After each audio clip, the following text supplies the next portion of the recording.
नमस्कार, आप सभी का स्वागत है एनएस लाइफ न्यूज चैनल में। मैं राधा देवी ले चलती हूँ कुछ खास खबरों की। गुजरात गांधीनगर में मुख्यमंत्री भूपेंद्र पटेल की प्रेरक उपस्थिति में नायरा एनर्जी ने राज्य सरकार के साथ 2 समझौता ज्ञापनों पर हस्ताक्षर किए। नायरा एनर्जी खिजड़िया पक्षी अभयारण्य जामनगर की संरक्षण और पुनर्स्थापन परियोजना के लिए वन विभाग के साथ सहयोग करेगी। 3 साल के लिए कुल 12 करोड़ रुपए का प्रोजेक्ट चलाया जाएगा। नायरा एनर्जी जामनगर और देवभूमि द्वारका जिलों के सरकारी स्कूलों आंगनवाड़ियों में जॉयफुल लर्निंग सहित पढ़ने की संस्कृति के विकास का समर्थन करेगी। नायरा एनर्जी ने मुख्यमंत्री भूपेंद्र पटेल की उपस्थिति में गांधीनगर में राज्य सरकार के वन पर्यावरण विभाग और शिक्षा विभाग के शिक्षा समीक्षा केंद्र के साथ 2 समझौता ज्ञापनों पर हस्ताक्षर किए।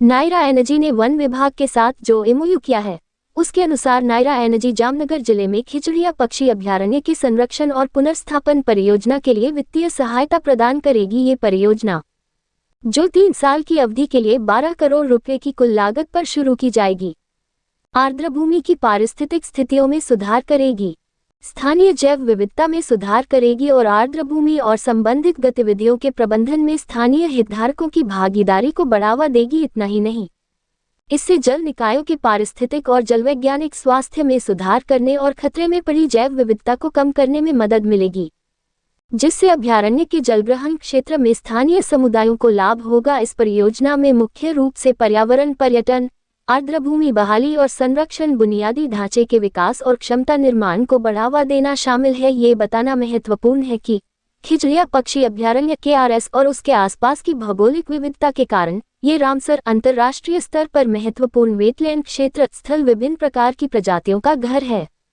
पौधों की 185 प्रजातियां, तितलियों की 23 प्रजातियां, ड्रैगनफ्लीज जैसे सरीसृपों की 21 प्रजातियां, मछलियों और झींगा प्रजातियों की 9 प्रजातियां, पक्षियों की 321 प्रजातियां, 125 जलीय और 9 स्तनपायी प्रजातियों सहित इसमें अंतर्राष्ट्रीय प्रकृति संरक्षण संघ की संकटग्रस्त प्रजातियों की लाल सूची के अनुसार 29 अत्यंत महत्वपूर्ण प्रजातियां भी शामिल हैं। खिजड़िया स्थानीय जल विज्ञान को विनियमित करने के साथ साथ स्थानीय अर्थव्यवस्था और सांस्कृतिक मूल्यों को बनाए रखने में प्रमुख भूमिका निभाता है। भूजल वर्षा और अपवाह द्वारा पुनर्भरित होता है, जिससे लवणता मिट्टी में प्रवेश नहीं कर पाती है। ये खिजड़िया पक्षी अभयारण्य 1 से 3 किलोमीटर की दूरी पर 5 गांवों इको सेंसिटिव जोन से घिरा हुआ है, जिनमें खिजड़िया, धोवाव, जामबुदा, सचाना और विभाप शामिल हैं।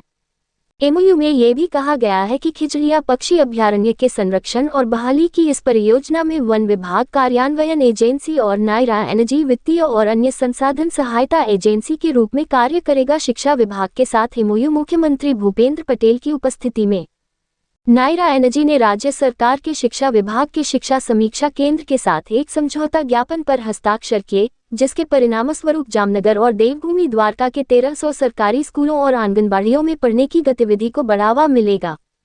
इस उद्देश्य से नायरा एनर्जी अगले शैक्षणिक वर्ष अप्रैल 2025 यानी मार्च 2028 तक 3 साल के लिए ये परियोजना शुरू करने जा रही है। जामनगर और देवभूमि द्वारका के सरकारी स्कूलों में प्रति स्कूल 150 से अधिक अंग्रेजी और गुजराती भाषा की किताबें उपलब्ध कराई जाएंगी। 1900 आंगनबाड़ियों को ऐसी भाषा में 90 किताबें मिलेंगी जिन्हें बच्चे समझ सके, जिससे बच्चों में प्रारंभिक साक्षरता का विकास होगा।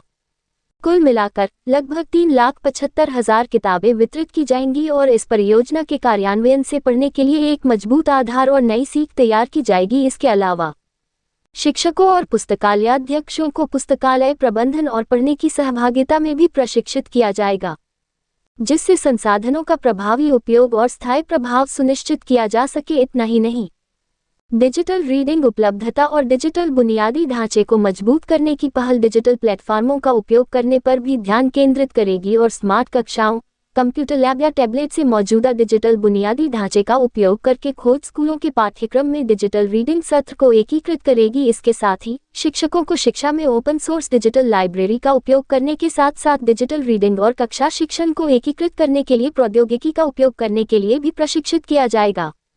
संपूर्ण पहल एक मजबूत पढ़ने की संस्कृति बनाने, विभिन्न शिक्षा स्तरों के बच्चों के लिए गुणवत्तापूर्ण बहुभाषी पढ़ने की सामग्री का प्रसार, बचपन से आंगनवाड़ी के बच्चों के बीच साक्षरता को मजबूत करने, शारीरिक और डिजिटल साक्षरता संसाधनों पर प्रशिक्षण के माध्यम से शिक्षकों को सशक्त बनाने, पढ़ने में पहुंच और समावेशन बढ़ाने के लिए प्रौद्योगिकी और ओपन सोर्स प्लेटफॉर्म का उपयोग करने के गुजरात के प्रयासों को और गति देगी। यह एमओयू नई दिशा देगा।